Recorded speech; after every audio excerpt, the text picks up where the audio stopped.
குடிமராமத்து திட்டத்தை கொண்டது ஏரி குளம் குட்டைகள் எல்லாம் அனைத்தும் சீர்வு செய்யப்பட்டு பெய்கின்ற மழைநீர் முழுவதும் சேமித்து வைத்தோம். அங்கங்கே தடுப்பணைகள் கட்டப்பட்டோம். ஆதனூர் குமாரமங்கலம் நஞ்சை போலே தடுப்பணை கட்டப்பட்டது. முக்கம்பிலே தடுப்பணை கட்டப்பட்டது. அதே போல காவிரி குண்டாறு அற்புதமான திட்டம். வறண்ட பகுதியில் இருக்கின்ற நிலங்கள் எல்லாம் செழிப்பாக வளமாக இருக்க வேண்டும் என்பதற்காக அந்த பகுதியில் நிலத்தடி நீர் உயர வேண்டும் என்பதற்காக காவிரி குண்டாறு திட்டத்தை கொண்டு வந்தோம். அந்த திட்டத்தையும் முடக்கிய அரசாங்கம் தான் விடியா திமுக அரசு.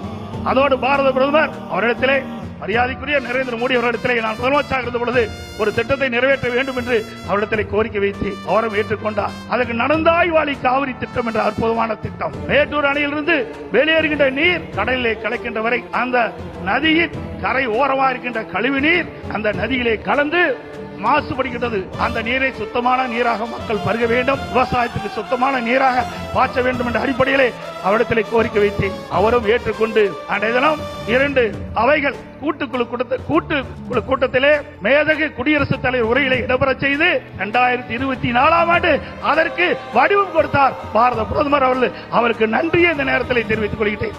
சுமார் 11,250 கோடி நடந்தாய் வாழி காவிரி திட்டத்திற்கு மத்திய அரசு அனுமதி கொடுத்தது 2024ஆம் ஆண்டு கொள்கை விளக்க குறிப்பிலே இடம்பெற்றிருக்கிறது தமிழ்நாடு அரசிலே. ஆனால் இதுவரை அதை நிறைவேற்றப்படவில்லை. அது அனைத்து இந்திய அண்ணா திராவிட முன்னேற்ற ஆட்சியிலே கொண்டு வரப்பட்ட திட்டம், மத்திய அரசு அனுமதிக்கப்பட்ட திட்டம் என்ற ஒரே காரணத்திற்காக இன்று தினம் முடக்கி வைத்திருக்கின்றார்கள்.